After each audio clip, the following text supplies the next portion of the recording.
Hello. Summarise statement के बाद हम डिटेल्ड स्टेटमेंट पढ़ रहे हैं पीसी 8 के लिए। तो समराइज स्टेटमेंट पढ़ने के बाद में डिटेल्ड स्टेटमेंट जो है उनको ध्यान में रखना काफ़ी आसान हो जाता है। ये इसलिए है क्योंकि डिटेल्ड स्टेटमेंट से ही समराइज स्टेटमेंट बने हैं, क्योंकि समरी तो डिटेल से ही बनती है। तो हम सीधा पॉइंट पे आते हैं। स्टेटमेंट नंबर 3 देखिए आप। Statement number 3 statement of receipts है, कंसोलिडेट फंड का स्टेटमेंट ऑफ रिसीट्स। अब हम इससे रिलेटेड अगर स्टेटमेंट देखना चाहेंगे डिटेल स्टेटमेंट में, तो हम देखते हैं 3+11 यानी 14 detailed statement of revenue and capital receipts by minor head. यानी हमें अगर समराइज स्टेटमेंट याद कर लिए हैं तो डिटेल स्टेटमेंट में इस तरह से हम क्लिक कर पाएंगे एग्जाम में। 4 नंबर का हम देखते हैं statement of expenditure consolidate fund.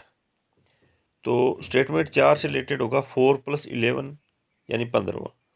तो detailed statement of revenue expenditure. अब देखिए कि 16 नंबर से हम देखते हैं तो 16-11 तो 5 नंबर। स्टेटमेंट 16 है capital expenditure bye minor head and सब हेड। तो स्टेटमेंट 16 से रिलेटेड होगा 5 statement of progressive capital expenditure. फिर स्टेटमेंट 17 है detailed statement of borrowing and other liabilities. तो 17-11 6। तो 6 नंबर देखिए statement of borrowings and other liabilities. उसके बाद 18 number detailed statement of loan and advances given by the government. तो 7 number भी होगा statement of loan and advances given by the government.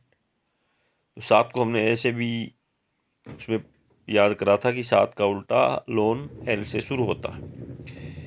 फिर 19 number है detailed statement of investment of the government. तो 19 को हम देखें तो 8 से मिलेगा ये statement of investment of government. फिर 20 नंबर है detailed statement of guarantees given by the government. तो 20 का हमें मिलेगा यहाँ पर 9 में statement of guarantees given by the government. यानी ये 11 का डिफरेंस आ रहा है। तो हमने देखा कि समराइज स्टेटमेंट 3 से लेकर के 9 तक, यानी ये जो 7 स्टेटमेंट है इनसे हम 14 से 20 यानी 7 डिटेल्ड स्टेटमेंट इनसे हम निकाल पाए हैं। अब इसमें एक और है जिसका हम समराइज स्टेटमेंट से पता कर सकते हैं। जैसे 13 में है summary of balances under consolidate fund contingency fund and public account. अब इसमें समरी ऑफ बैलेंसेज यानी बैलेंसेज की बात 13 में करी है। एक वर्ड बैलेंसेज शब्द बैलेंसेज आया है 13 में। तो यही शब्द बैलेंसेज आएगा वो 22 में आएगा, क्योंकि वो समराइज्ड स्टेटमेंट का अंतिम स्टेटमेंट 13 था, उसमें बैलेंसेज शब्द आया है। और ये डिटेल्ड स्टेटमेंट का अंतिम स्टेटमेंट 22 है, जिसमें आया है investment of year market balances. तो 13 से हमने 22 क्लिक करा। इसमें 11 वाला जोड़ की बात नहीं है, हमने एक बैलेंसेज शब्द लिया। अब स्टेटमेंट 21 है वो बच गया, वो है detailed statement on contingency fund and public account transaction. तो इस प्रकार हम सभी डिटेल्ड स्टेटमेंट आसानी से याद रख सकते हैं। Thank you very much for listening it.